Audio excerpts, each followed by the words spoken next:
প্রাণীতে ঈশ্বর দর্শন।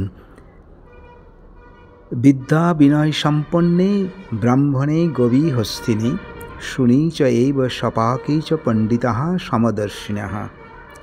অর্থাৎ পণ্ডিতরা বিদ্যা বিনয়যুক্ত ব্রাহ্মণে, চণ্ডালে, গাভী, হস্তিনীতে এবং সারমে সকলের প্রতি সমভাবে পরমাত্মাকে দর্শন করেন। এখানে বলা হয়েছে যে ব্রাহ্মণের পূজা, চণ্ডালের নিজস্ব কাজ, গাভীর কাজ দুগ্ধ প্রদান, কুকুর ও হস্তিনী এই 5টি প্রাণীর ব্যবহারের সমতা আনা সম্ভব না হলেও জ্ঞানী ব্যক্তিরা এদের মধ্যে পরমাত্মাকে সমভাবে দর্শন করেন। সমভাব বা সমত্ব কি না, মহাত্মা, গৃহস্থ, সাধু, পশু মৃত্যুতে সবাই সমান। জল যেমন আস্তিক বা নাস্তিকের পিপাসা দূর করে, সূর্য সবাইকে সমভাবে আলো দেয়, বায়ু সমভাবে শ্বাস প্রশ্বাসের সুযোগ দেয় এবং পৃথিবী সবাইকে সমানভাবে আশ্রয় দেয়।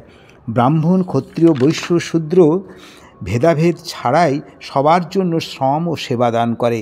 তেমনি হিন্দু, মুসলমান, বৌদ্ধ, খ্রিস্টান, জৈন, শৈব সকলের জন্য সমান ভাব রাখা সমত্ব। সর্বেই ভবন্তু সুখিনঃ, সর্বেই সন্তু নিরাময়া, সর্বেই ভদ্রাণি পশ্যন্তু, মা কশ্চিৎ দুঃখ ভাগ ভবেৎ। অর্থাৎ সকলেই সুখী হোক, সবাই সুস্থ থাকুক, সকলে ভালো হোক, কেউ যেন বিন্দুমাত্র দুঃখ ভোগ না করে। পরমাত্মায় বিশ্বাস হলে এইরূপ বিষমতা দূর হয়ে সমত্ব আসে।